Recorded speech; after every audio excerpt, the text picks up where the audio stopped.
अब हम डिस्कस करेंगे एक नया टॉपिक जो है ऑपरेशंस ऑन मैट्रिसेस। जैसा कि इस चैप्टर के इंट्रोडक्शन में आपसे कहा गया था कि इस टॉपिक के अंतर्गत हम मैट्रिक्स के ऊपर एडिशन, सब्ट्रैक्शन, मल्टीप्लिकेशन और डिवीजन के ऑपरेशंस को डिस्कस करेंगे। तो आइए सबसे पहले देखते हैं एडिशन।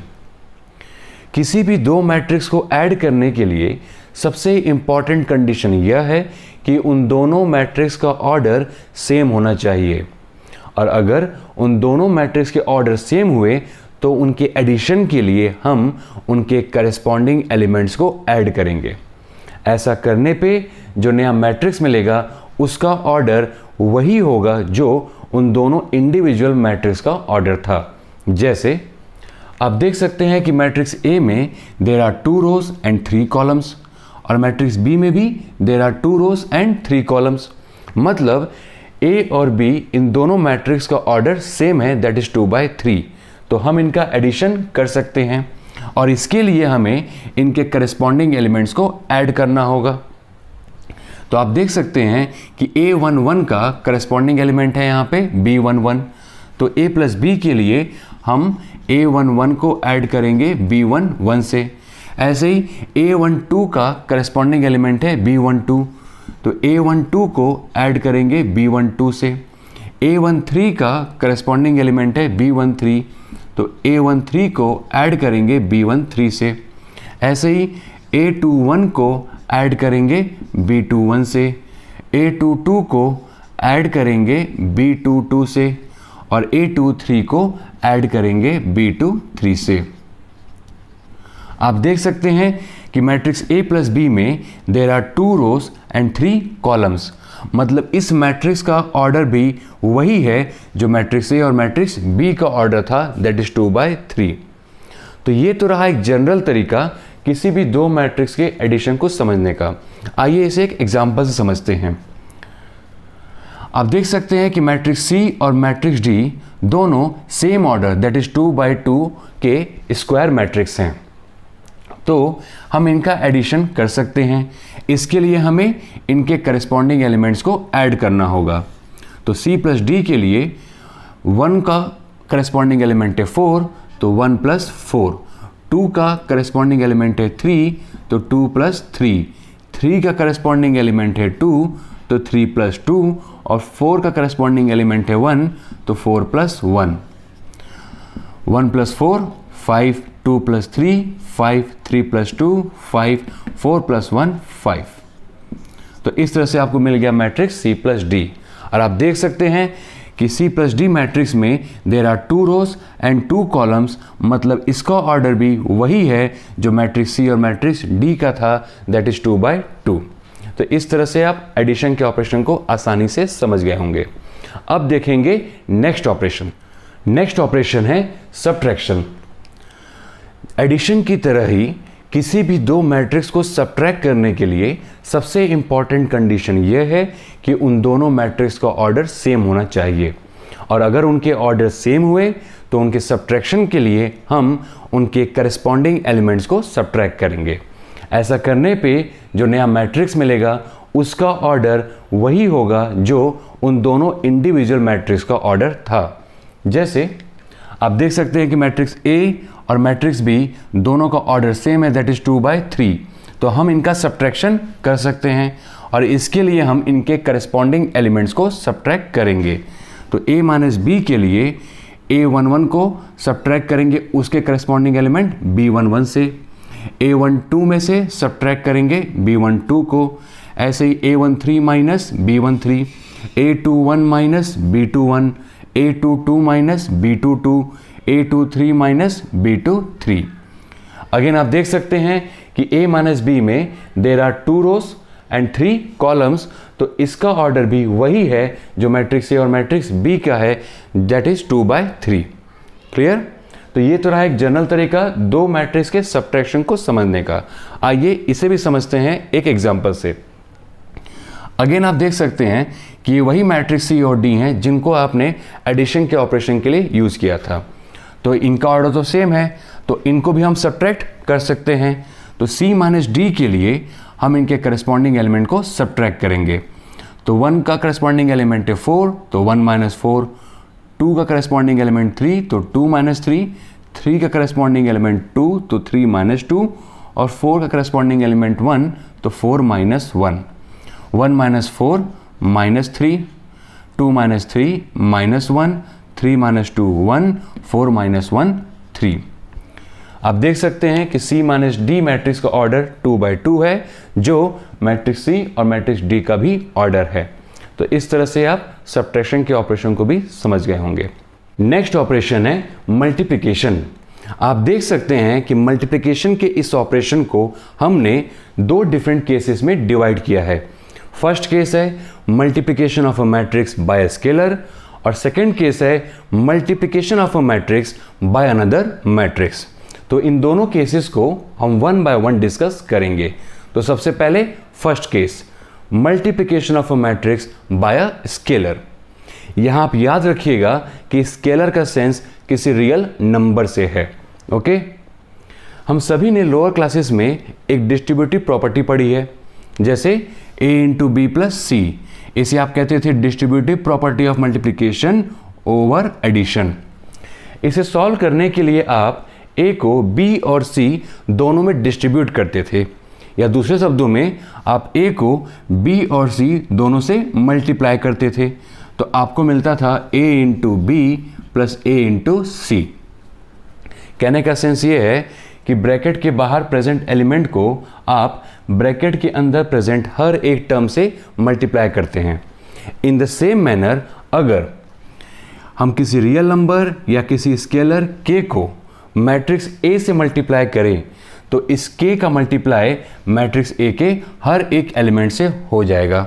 जैसे k इंटू A करने पे हमें मिलेगा k into 1 1k, k into 2 2k, k into 3 3k, k into 4 4k, k into 5 5k, और k इंटू 6 6k।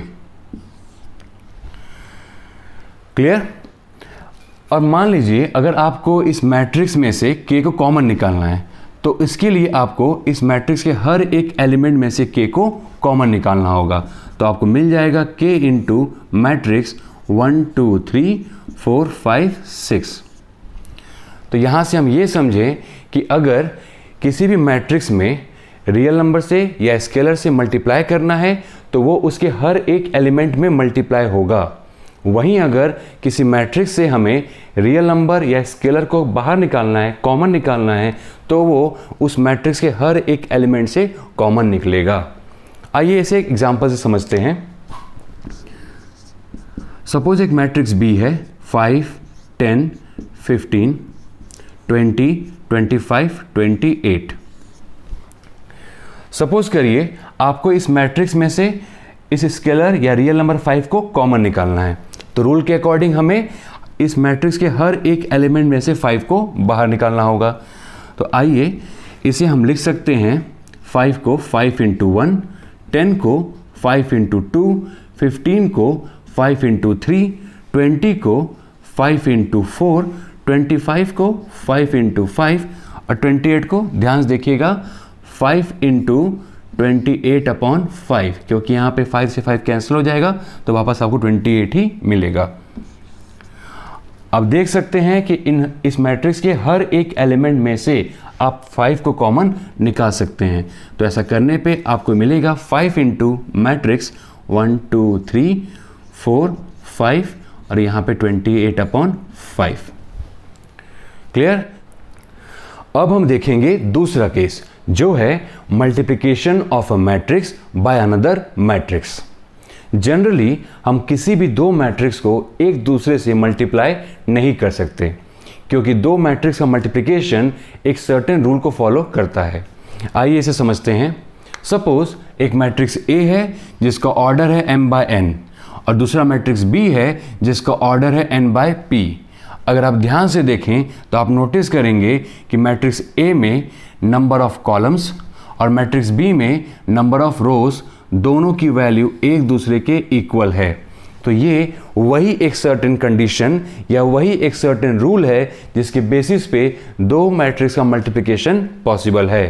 कहने का मतलब हम किसी भी दो मैट्रिक्स को एक दूसरे से तभी मल्टीप्लाई कर सकते हैं जब फर्स्ट मैट्रिक्स का नंबर ऑफ कॉलम्स और सेकंड मैट्रिक्स का नंबर ऑफ रोज दोनों एक दूसरे के इक्वल हों। क्लियर? एक बात और, यहां पे इन दोनों मैट्रिक्स के मल्टीप्लिकेशन से जो नया मैट्रिक्स मिलेगा उसका ऑर्डर भी फिक्स होता है और वो होगा m/p। क्लियर?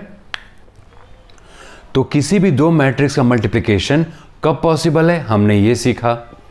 किसी भी दो मैट्रिक्स के मल्टीप्लिकेशन से जो नया मैट्रिक्स फॉर्म होगा उसका ऑर्डर क्या होगा, हमने ये भी सीखा। पर अभी तक हमने किसी भी दो मैट्रिक्स को मल्टीप्लाई कैसे करते हैं ये नहीं सीखा।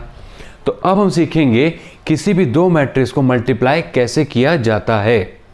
इसके लिए आप एक रूल हमेशा याद रखे रहिएगा, जो है रोज into column. I repeat, rose into column. यहां हम रो के एलिमेंट्स को कॉलम के रेस्पेक्टिव एलिमेंट से मल्टीप्लाई करके ऐड करते हैं। आइए इसको समझते हैं। सपोज एक मैट्रिक्स है A जिसका ऑर्डर है 2/2 और दूसरा मैट्रिक्स है B जिसका ऑर्डर है 2/3। आप देख सकते हैं कि मैट्रिक्स A में नंबर ऑफ कॉलम्स और मैट्रिक्स B में नंबर ऑफ रोज दोनों की वैल्यू सेम है, दैट इज 2। तो इन दोनों मैट्रिक्स का मल्टीप्लिकेशन पॉसिबल है और इनके मल्टीप्लिकेशन से जो नया मैट्रिक्स फॉर्म होगा उसका ऑर्डर होगा 2/3। तो मैट्रिक्स AB का ऑर्डर हो जाएगा 2/3। अब आप ध्यान से देखिएगा कि दो मैट्रिक्स को मल्टीप्लाई कैसे किया जाता है। याद है ना रूल, रोज इनटू कॉलम। हम यहां मैट्रिक्स A के फर्स्ट रो के एलिमेंट्स को मैट्रिक्स B के फर्स्ट कॉलम के रेस्पेक्टिव एलिमेंट से मल्टीप्लाई करके ऐड करेंगे। तो हमें मिलेगा 1 × 1 प्लस 2 × 4। एक बार और समझा देते हैं।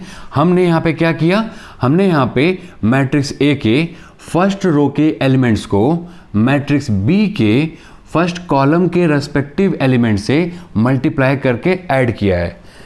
यहाँ पर रेस्पेक्टिव का सेंस ये हुआ कि फर्स्ट रो के फर्स्ट एलिमेंट का फर्स्ट कॉलम के फर्स्ट एलिमेंट से मल्टीप्लिकेशन और फर्स्ट रो के सेकंड एलिमेंट का फर्स्ट कॉलम के सेकंड एलिमेंट से मल्टीप्लिकेशन। आप देख भी सकते हैं हमने यहाँ 1 को 1 से मल्टीप्लाई किया है और इस 2 को 4 से मल्टीप्लाई किया है।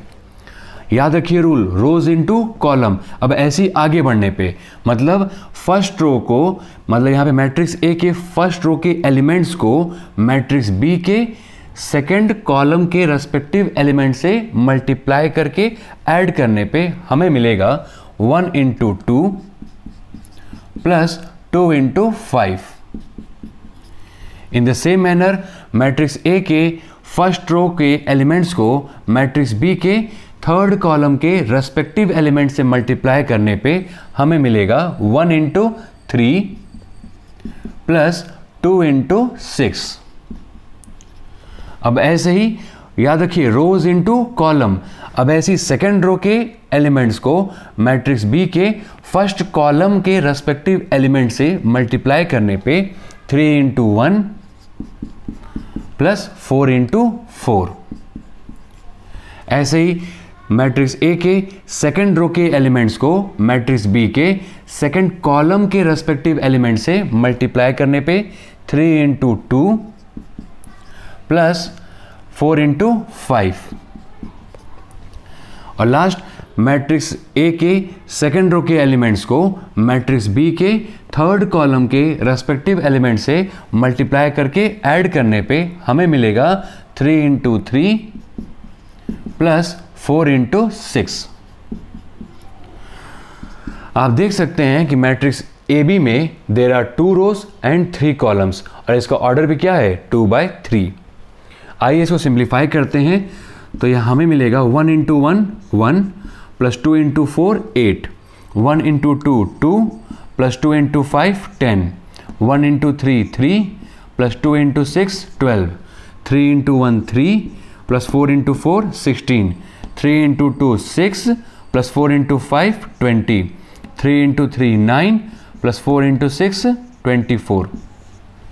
ऐड करने पे 1 + 8 9, 2 + 10 12, 3 + 12 15, 3 + 16 19, 20 + 6 26, 9 + 24 33। तो कुछ इस तरीके से किसी भी दो मैट्रिक्स को एक दूसरे से मल्टीप्लाई किया जाता है। क्लियर? नेक्स्ट ऑपरेशन है division. For matrix there is no such thing as division. मतलब मैट्रिक्स के लिए डिवीजन का ऑपरेशन एग्जिस्ट नहीं करता।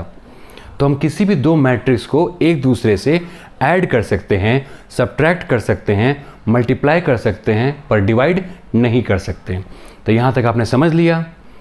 हालांकि मैट्रिक्स के डिवीजन से रिलेटेड एक कॉन्सेप्ट है जिसे हम कहते हैं इन्वर्जन। सपोज कीजिए there are two matrices A and B. अब जैसा कि हमने पढ़ा कि मैट्रिक्स के लिए डिवीजन का ऑपरेशन एग्जिस्ट नहीं करता, बट मैट्रिक्स के डिवीजन से रिलेटेड इन्वर्जन का कॉन्सेप्ट ये कहता है कि A/B को हम लिख सकते हैं as a product of AB inverse. जैसे हम X/Y को लिखते हैं X × Y इनवर्स या XY इनवर्स। फिर B इनवर्स की वैल्यू को डिटरमाइन करके उसे मैट्रिक्स A से मल्टीप्लाई करेंगे तो हमें एक नया मैट्रिक्स मिलेगा, सपोज C, और ये C A/B का सॉल्यूशन होगा। तो ये रहा एक इनडायरेक्ट तरीका A/B की वैल्यू को डिटरमाइन करने का with the help of inversion. पर यहाँ पे बहुत सारे क्वेश्चंस हैं, जैसे क्या ये किसी भी मैट्रिक्स के लिए पॉसिबल है, या किसी मैट्रिक्स का इन्वर्स हम कैसे फाइंड करते हैं, या फिर हम किसी भी मैट्रिक्स का इन्वर्स फाइंड कर सकते हैं क्या, या यहाँ पे जो इन्वर्जन है उसका मैट्रिक्स में क्या रोल है। तो इन सारे क्वेश्चंस को हम 1 by 1 आगे इन्वर्स ऑफ मैट्रिक्स के टॉपिक के अंडर कवर करेंगे। ओके।